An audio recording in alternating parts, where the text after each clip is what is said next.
Have you ever imagined that the blood-sucking vampire legend we know from movies and stories actually stemmed from a true human story? Not a monster, not a creature of the night, but a cold-blooded nobleman who actually existed in history. His name was Vlad III, better known as Vlad the Impaler, the Impaler of Wallachia. And this is the true story that nearly gave birth to Dracula. Vlad was born in 1431 in a region called Transylvania, Romania. His father was a nobleman who belonged to the Order of the Dragon, a secret Christian organization that opposed Ottoman rule. Because of this, Vlad was nicknamed Drăculea, which means dragon child, but can also mean devil child in the local language. Ironically, Vlad's childhood was far from warm. He was held hostage by the Ottoman Empire, forced to live among the enemy, witnessing torture and death every day.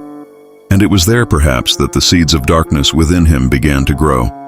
As an adult, Vlad returned to his country, but he found a different world. His country was in ruins, his people impoverished, and the nobles betrayed him. So he retaliated with the most horrific method recorded in history: mass impalement. Imagine, thousands of enemies, from soldiers to criminals to perceived traitors, impaled alive with long poles that penetrated their bodies from the bottom to the neck. And the corpses were left to rot outside the city as a warning. Even when the Turks invaded, they were terrified by the sight of the forest littered with impaled corpses. But the most terrifying stories came from the testimony of his own people. They believed Vlad was not only cruel, but took pleasure in the suffering of others. Some stories say he ate while watching people being tortured, even dipping bread in the blood of victims before eating.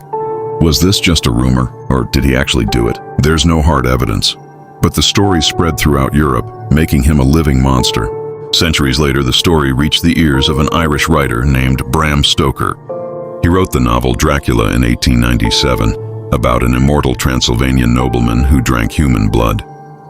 And many believe the character of Dracula in the novel was directly inspired by Vlad III. The name Drăculea was slightly altered to Dracula, and his immortality became a symbol of human evil that never dies. It only changes form.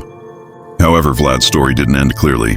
He was killed on the battlefield around 1476, but his body was never found. Some accounts say his head was cut off and sent to the Turkish Sultan as proof of his death. But there are also legends that say his body disappeared without a trace, as if swallowed by the earth. So perhaps the vampire legend isn't just a myth, but a legacy of a human so bloodthirsty that history even considered him immortal. And if that's true, who said Dracula only existed in stories? Maybe he was just waiting for the right night to return.